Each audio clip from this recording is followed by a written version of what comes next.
লুটপাটের মালিক যখন হয়, এক মিস্ত্রি যখন প্রধান চৌকিদার যখন লুটপাটের মূল মস্তিষ্ক হয়, তখন সমস্ত চৌকিদাররা চুরিতে ব্যস্ত থাকে। আজকে দেশের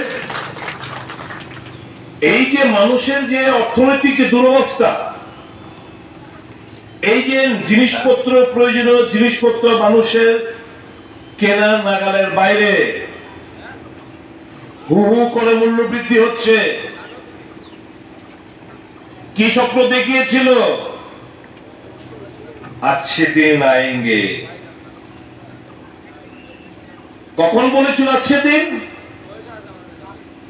400 থেকে 415 টাকা যখন গ্যাসের সিলিন্ডার ছিল, গ্যাস নিয়ে স্মৃতি ইরানি সহ সকলে আন্দোলন সংগঠিত করলো।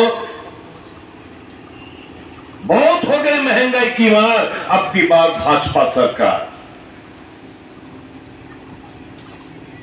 415 টাকা এখন মাগো গ্যাস কত দেয় কিনো গো? 1100-1200 ক্যারিং টেরিং 1100-1200 নিচে তো না।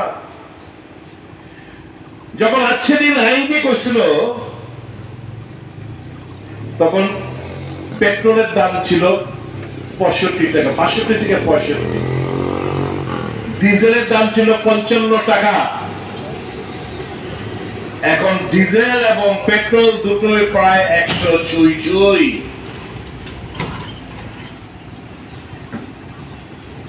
মায়েরা সরষের তেল কিন্তু ওই সময়ে যখন কংগ্রেস সরকার ছিল, তারা প্রতিশ্রুতি দিছিল যে এটা খারাপ দিন, আমরা अच्छे दिन আনুম। 72 টাকা লিটার সরষের তেল। এখন মাগো সরষের তেল কত দেয় কিনো? মুসুরি ডাল 65 থেকে 70 খারাপ সময়ে কংগ্রেস জামানায়। এখন মাগো কত দিয়ে মুসুরি ডাল কিনো? মুগ ডাল 70 টাকা, এখন কত দিয়ে কিনো? প্রত্যেকটি জিনিসপত্রের দাম মানুষের নাগালের বাইরে। ত্রিস্তরীয় পঞ্চায়েত যে উদ্দেশ্য নিয়ে রাজীব গান্ধী সংবিধানের ৭৩তম সংশোধনী বিল পাশের মাধ্যমে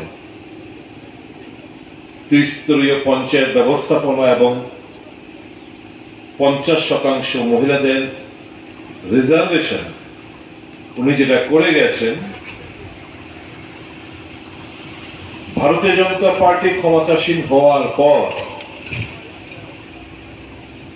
তার আসল উদ্দেশ্য, তার যে কর্মসূচি, তার যে বাস্তবায়নের যে রূপরেখা, সম্পূর্ণভাবে হতাশায় নিমজ্জিত করেছে। আজকে সারা দেশে পঞ্চায়েত একটা লুটপাটের ব্যবস্থাপনা হিসেবে দাঁড়িয়েছে। এই যে 70% ভারতীয় জনতা পার্টি প্রার্থী বদল করেছে, তার অন্যতম কারণ কি? ওনারা ভেবেছেন যে এদেরকে আবার পুনরায় টিকিট দিলে হয়তো বা জিতবেন না, কারণ এদেরকে কেন্দ্র করে প্রতিষ্ঠান বিরোধী একটা হাওয়া বইবে, কাজে নতুন চেহারা, নতুনদের লুটপাট করার সুযোগ করে দাও। এই তত্ত্ব নিয়ে প্রায় 70% আসনে ভারতীয় জনতা পার্টি নতুন চেহারা এনে দাঁড় করিয়েছে।